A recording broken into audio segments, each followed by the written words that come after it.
And Carmine's like, you live here, and Genesis would say, actually, no, I left this morning.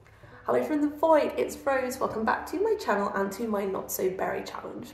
Last episode was a bummer. I wasn't anticipating how soul destroying it would be to video and then edit together Carmine systematically destroying her relationship with negligence, but hey, it was depressing. And I feel like you guys in the comments felt the same. Anyway, today Carmine is about to come home and find out that her long-term girlfriend Genesis and their small child Mithra are gone. How's she going to respond to that? Is it going to be dramatic? Probably, but I'm hoping the drama's going to get back to being more of the fun kind and less of the, oh crap, we accidentally had an extra baby and now I've got to work out what to do with it kind. But enough of me talking, let's get to it. 'Twas just this morning Genesis left with Mithra, and Mac is home from school with no idea quite what's going down, except for the fact the only adult to look after him is this repairman who is dressed like Luigi from the Mario Brothers. And Floor has finally turned up to come and babysit. Really glad, because the repairman is laughing like an absolute creeper, and I don't want him around my son. My only son, because my other child has gone away. Carmine will be home from work any minute now, and Floor's having a look around I feel like quite a few things are missing. Is there something Carmine hasn't told me? And the answer is no, there is something Carmine does not know. But what she does know is she's been promoted to council person, she's got the kiss baby interaction, she's got the squared office, whatever that is, and also a bunch of money. And she smells really bad, but she's home from work like, what? Look at me. I am doing amazing. Well, sweetie, you are doing amazing at work, but you're incredibly tense from the sudden spotlight, from too much work, from overworking, and because you stink really bad.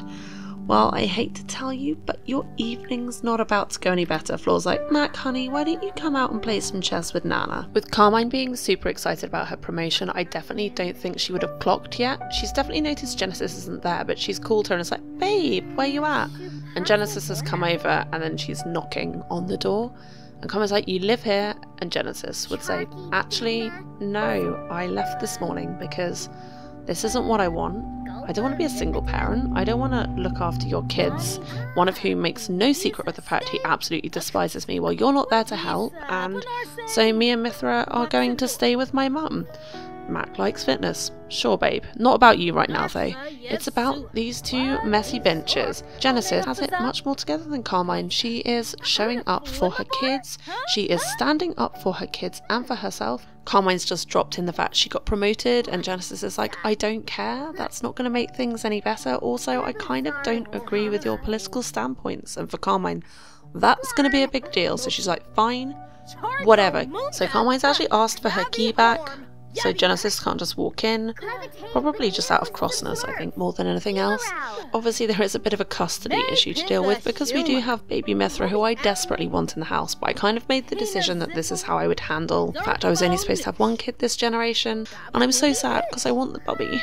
But for now, I feel like Genesis would probably be telling Carmine that if she ever finishes work on time, then she can come see Mithra whenever she wants, and they're only in Oasis Springs, so it's up to you, Carmine. Come over whenever you can. I'm not keeping you away from her, but I can't imagine we're going to be seeing much of you, based on what it was like when we lived together.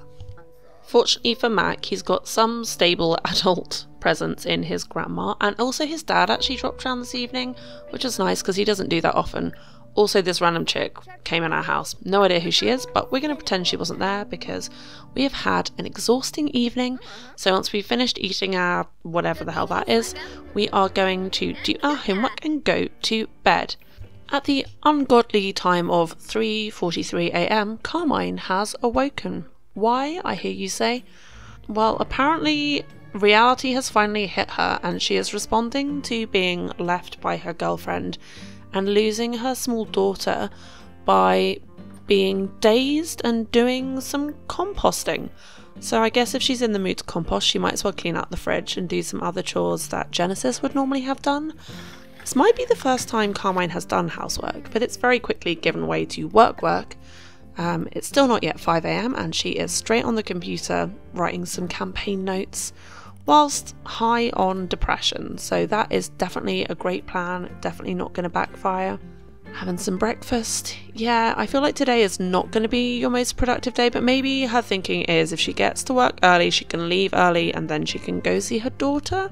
She's trying to get a bill through city council, but she lacks support. Should we give gifts or promise favours? I don't think we have any money. I think we spent it all on the extension, which I still haven't showed you. Empty promises don't make good gifts. Well, that's what you say. I think it's a better gift than a crappy scarf. So Mac is home, alone, as ever. Let's get Floor over. Honestly, even if it wasn't required for me to make them hang out all the time, on a practical level, he desperately needs a babysitter, and we don't know anyone else. Well, we don't know anyone else that would just show up and help. And punch clay balls into planets for our small son who is obsessed with space.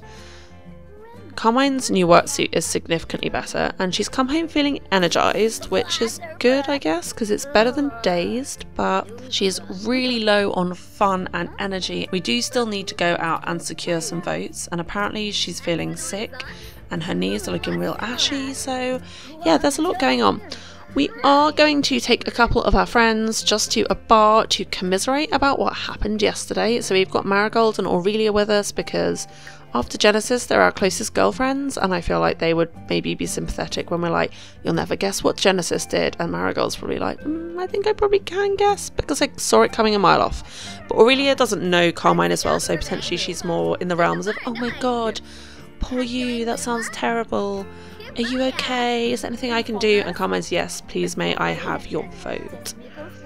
Marigold, on a lot of levels, I imagine by this point, is quite sick of Carmine's bullshit, but they've been friends for so long that she can't quite disentangle herself. We are doing what we do best, which is dishing out compliments for our own benefit. So, yay, us. And I think that pink hair guy, isn't he one of the teenagers we used to hang out with, like Jacob or something? Ah, it's a small, small world. I mean, it literally is. There's what, less than 300 people in inverted commas in this game? Oh, and it sounds like someone is doing woo-woos in the cupboard, which is real classy. Something about this bar really gets people going. And one of those people is Vladdy Daddy and his red-headed girlfriend, who at least is not me. Although I do still need a few girl and boyfriends, so maybe not. Anyway, while we are here, we are going to try and secure Marigold's vote, and honestly, she's been kind of a tough sell. But we're like, we've got policies, we've got principles, we've got pointing fingers, and Marigold's like, yeah babe, it's fine, you've had a tough week, you got my vote, and now go get some bar meats, before we head over to Oasis Springs to see Genesis and Mithra at their new house. I chose this neighbourhood for a few reasons. Daisy and Crimson do live here, so Mithra can still have some family around, which I think is important even if Carmine is a hot mess. Oh, Carmine, you are feeling flirty and you've gone in for the dip kiss, which is a bold move. I mean, technically, yes, you are still together, but I don't think that's really where you ought to be, especially given that you've turned up at gone 10 PM. It's a miracle that toddler is still awake. And Genesis is kind of saying as much, like, really? Like, she should have been in bed hours ago. I thought you were going to come sooner. And Carmine is like, yeah, well, I did my best. I had stuff to do. And Genesis still has the adoring sentiment for Carmine, which is kind of sad because they're kind of over forever, even if Carmine doesn't realise it yet. But we are going to try and still be a good mom to little Mithra and come over and put her to sleep and give her a kiss on the head. And Genesis is looking really, really sad, which is fair. Like, she, I think, knows the relationship is over. Can we talk next door, maybe? Carmine's asked if Genesis trusts her. And Genesis has said no, and she doesn't want to hurt her feelings, but that's a hard no. I did come in and furnish this house for them. In theory, it's Genesis's family home, but in practice, it's just the starter home that I put 20,000 into because that's all I really have the energy to do, because it's been a lot of work recently. This whole having a job thing doesn't agree with me. And Genesis is trying to fend for herself, do some cooking, and also get over the fact that her family fell apart incredibly quickly and in ways that nobody could have foreseen except me, and I did foresee it, but I hated it anyway.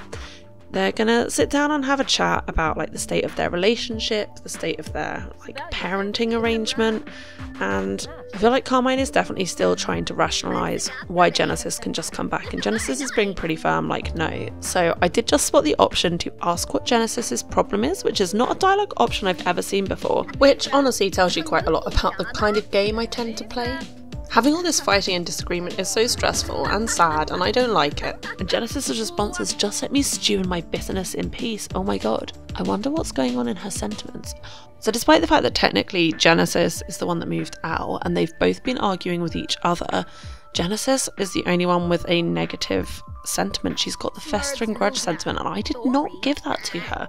So the game is backing up my horrible choices that I've made, and I don't like it because I kind of want them to be together, but also it just doesn't work on paper, in reality, in any way that I think would make either of them happy in a realistic way. Carmine is so focused on her job right now, she seems to think that this argument is a fun debate, which is super concerning. Genesis is just like, if I'm going to do the parent thing, you have to do it with me, or if I'm going to do it alone, I'm going to do it alone. Half-assing it on your end does not work for me. You're always really driven, you always knew what you wanted, and I can tell that what you want right now is not a family life, and that's what I've got. I'm really glad I met you, Genesis. Do you really enjoy spending time with me? No. This is only getting more and more awkward. But despite how horribly this is going, Carmine is somehow still feeling energised, so potentially she's going to try and call Genesis's bluff and say, well, if that's really how you feel about me, maybe we should break up. And Genesis is like, yeah, I think you're right, I think we should. And now Carmine's horrified. What? Really? We're breaking up? I didn't think that's what was happening, I thought this was temporary, like I don't... What? No. And yeah, we've got more negative sentiments entering the building. Carmine's definitely feeling awkward, and with Genesis very aggressively doing her uni coursework, it's only time for a finally very sad, heartbroken, depressed Carmine to leave her little daughter and trudge sadly home. Where Flor is still there because she had to babysit overnight. Fortunately, we had our mum there, so we didn't leave our small child there.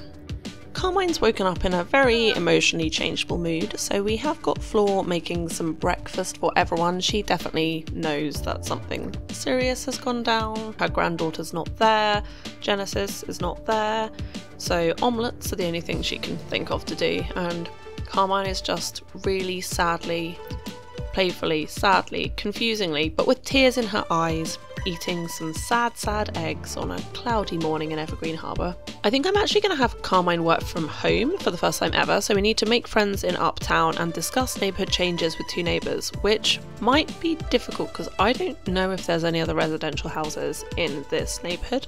I am going to be skipping over very large chunks of this working day because I regret everything. Working from home was so stressful, so it turned out there were two houses in the neighbourhood, one of which is this weird crane house, and I spent, I kid you not, literally game hours trying to find the front door so I could go in. And during this time, Carmine developed the emotion bomb fame perk because she got some fame from joining that campaign, which is really helping with her breakdown emotions.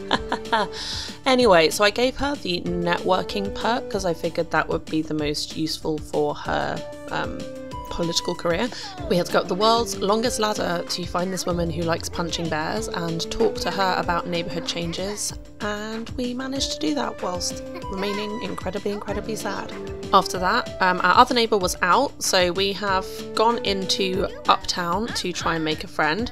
We've brought Marigold with us for moral support, and it's going horribly, so Marigold keeps like scaring us and rejecting our friend interactions, and I'm not sure why, but suffice to say I put a stopper in that to try and preserve their friendship, and then tried to come and befriend this sim who it turned out was evil. And then Crimson turned up and we had an emotional breakdown. Like, she literally just stood outside the gym and sobbed over some dead flowers and how messy her life is. And yeah, this went on and on and on. It was quite the day. Anyway, we did then try and work on Jacob, who was our teenage friend who was also at the gym as well as the bar yesterday, but despite winning his vote, we could not make him be friends with us because apparently all of our good charisma doesn't work when we are in an emotional wreckage. But then I noticed we'd actually fallen out of friendship range with Marigold as a result of all our balked interactions. So we remade friends with her and got that part of our work needs ticked off after I think like several hours, Mac is here somewhere in the background. Like, it was just not working for me.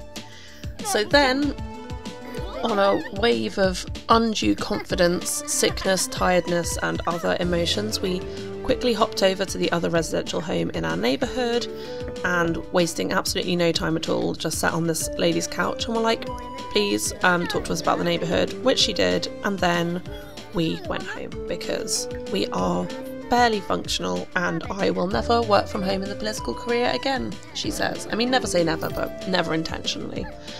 Both Mac and Carmine were doing the I'm exhausted trudge and walked the entire way across the neighbourhood, so it took them about an hour and a half to get home.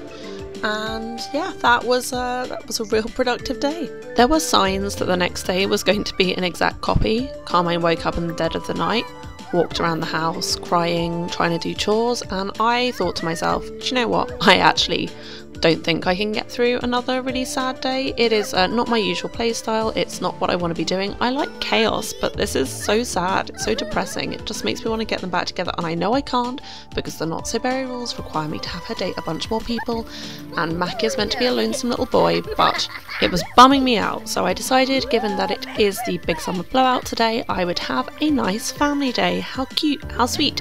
We have of course started with inviting Floor over, and then we are going to add to that list all of our family, so Crimson and his family, Cerise and Cochineal, and some of our closest friends, and we are going to have them all over. Obviously we will invite Genesis and Mithra. I don't know if they will come, but hopefully they do because it would be really nice to see them. Everyone is turning up. We've obviously invited Oriel because he is Macaroni's dad, so I'm going to prioritise Oriel and Mac having a bit of time together today. That's a little booty bump. Okay, well apparently that is Cerise and Carmine's secret handshake. And yay, Mithra is here. I can't see Genesis, so I guess maybe she just dropped her off, which is fair enough given the recency of the breakup. She might not be quite ready to be around this family that she has never really gelled with and isn't really a part of, but I'm glad baby Mithra is here because Sims is not really set up for a shared custody environment. It's really hard to find ways without just constantly going through load screens to get people together, so looks so cute. Carmine's got her face mask on, so that's not going to make for a nice thumbnail screenshot, but hey, at least they are spending some quality time together, and while she's here I am going to try and work on some of her skills because obviously she is currently at the mercy of Master Controller, which is the mod I use for story progression for families other than my own. There's really no knowing how that'll work. Mac has started freaking out a bit from having so many people in the house because he is of course a loner, but that actually works out well and also helps with him not having any other friends. They're just chilling on the back terrace and thinking about the project. And he's gone to ask Floor for advice, not his mum. You want to be a ninja? What would Floor say? Start practicing your hiding. She believes in putting in the work, albeit in unconventional ways. And okay, some random chick is knocking at our door. Is this not Vlad's girlfriend from the bar who we've literally never spoken to? I mean, I guess misery loves company, but also we're having a family day, babe. We don't really need any additional mess, especially as Mac is now, reckon. And I think we're going to leave it there. Initially I planned to go a little bit further in this episode, but then I decided I actually wanted to draw a clean line under all the angst and drama we've been dealing for the last couple of episodes and have a fresh start and have a bit of fun with the serial romantic aspiration, as well as, you know, keeping the career thing ticking on and developing Mac's character. And also it is a gorgeous day and I just really wanted to come outside for a bit on my lunch hour. Sometimes you've got to get away from the screen and get offline into the garden.